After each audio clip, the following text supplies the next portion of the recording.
Imagina só, pegar materiais super comuns, sabe, coisa do dia a dia mesmo, e transformar em eletrônicos de altíssima performance usando só um feixe de luz. Parece coisa de ficção científica, né? Mas olha, é a pura realidade do grafeno induzido por laser, ou LG. Vamos entender direitinho como isso é possível? De um lado, a gente tem um pedaço de cortiça, bem simples, natural, renovável. Do outro, um circuito eletrônico todo flexível. A pergunta que fica é: como é que se sai de um ponto e chega no outro? A resposta, adianto logo, não é mágica não, mas é, com certeza, uma das descobertas mais fascinantes da ciência de materiais da última década. Não é nenhum truque de mágica. É uma tecnologia super inovadora que foi descoberta lá em 2014 e que permite criar um dos materiais mais promissores do mundo, o grafeno, direto numa variedade incrível de superfícies. E para a gente entender por que isso é tão revolucionário assim, a gente precisa voltar um pouquinho no tempo. Para ter uma ideia da importância disso, um pouco de contexto. O grafeno, que é basicamente uma única camada de átomos de carbono, chegou a render um prêmio Nobel em 2010. Mas o grande pulo do gato veio mesmo em 2014, quando os pesquisadores descobriram que dava para criar o grafeno direto num polímero, a poliimida, usando só um laser. Ali nascia o LIG.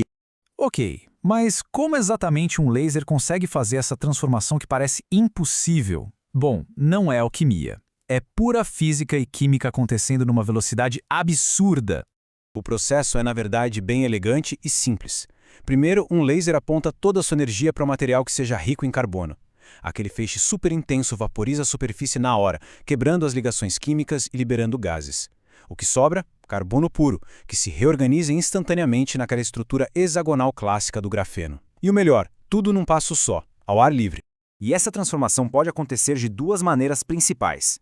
Com um laser infravermelho, o processo é o que a gente chama de fototérmico. É o calor intenso que queima e reorganiza o material, tipo uma pirólise ultra rápida. Agora, com um laser ultravioleta, o processo é fotoquímico. As próprias partículas de luz, os fótons, já têm energia suficiente para quebrar as ligações químicas direto, sem precisar de tanto calor. Dois caminhos diferentes que levam ao mesmo resultado incrível. Então, o ponto central aqui é que o LG não é só uma folhinha plana de grafeno. Ele é, na verdade, uma espuma porosa, tridimensional, com uma área de superfície gigantesca. E a melhor parte de tudo é que ele é criado num único passo, ao ar livre, o que dispensa aqueles fornos caríssimos e os produtos químicos super agressivos dos métodos mais tradicionais.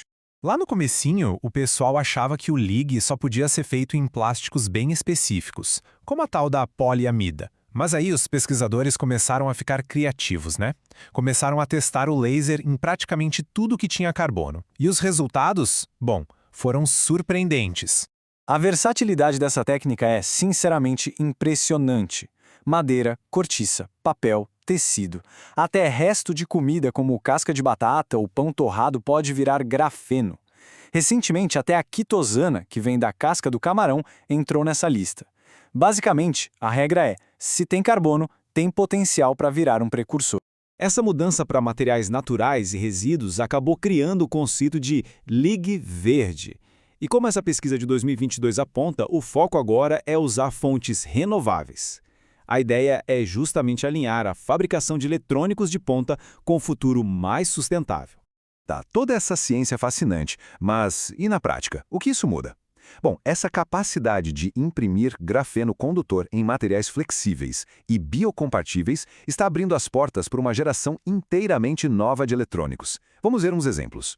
Pensa num sensor que é desenhado sobre um adesivo flexível que fica ali monitorando continuamente os níveis de glicose no suor sem precisar de nenhuma agulha. Essa é só uma das aplicações biomédicas mais promissoras do LIG. Todo dispositivo vestível precisa de energia, certo? A estrutura porosa e com uma área de superfície enorme do LIG o torna perfeito para supercapacitores, que conseguem armazenar e liberar energia muito rápido. E como eles podem ser feitos em materiais flexíveis, dá para integrar perfeitamente em roupas ou adesivos na pele. A eletrônica tradicional é toda presa a placas de circuito planas. Com o LIG, as regras do jogo mudam.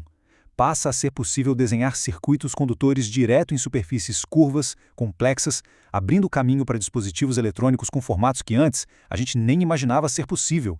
E isso não é só teoria, não. Esse estudo, por exemplo, criou um sensor em cortiça para detectar tirosina no suor, que é um indicador de saúde. Os resultados mostram um limite de detecção baixíssimo. O que isso quer dizer na prática? Que o sensor é extremamente sensível, Ele consegue detectar quantidades minúsculas da substância. Isso prova que esses dispositivos verdes podem sim competir de igual para igual em performance com as tecnologias tradicionais. Usar materiais como cortiça e resto de comida parece à primeira vista uma vitória e tanto para a sustentabilidade, mas é importante fazer uma pergunta um pouco mais a fundo. O processo em si é tão ecológico quanto o material que a gente usa no começo? Essa é a questão central. O ingrediente verde garante que o produto final seja sustentável? Para responder isso de verdade, não adianta só olhar para o material. É preciso analisar o processo inteiro. A ferramenta para fazer essa análise se chama Avaliação do Ciclo de Vida, ou ACV. Ela funciona como uma espécie de auditoria ambiental completa, medindo o impacto de cada etapa, desde a extração da matéria-prima até o produto final sair da fábrica. E quando os pesquisadores fizeram a ACV do processo LG, a descoberta foi bem reveladora. No momento, a quantidade enorme de eletricidade que os lasers consomem acaba tendo um impacto ambiental maior do que o benefício de usar um material verde, como a cortiça, no lugar de um plástico, por exemplo. E isso nos deixa com uma reflexão final. O potencial do LEG é, sem dúvida, imenso. O gargalo hoje é a energia que os lasers consomem. Mas, conforme a tecnologia dos lasers fica mais eficiente e a nossa energia fica mais limpa, a questão muda. Não é mais se a gente vai poder imprimir eletrônicos numa casca de árvore, mas sim o que vamos escolher criar quando qualquer superfície puder se tornar um computador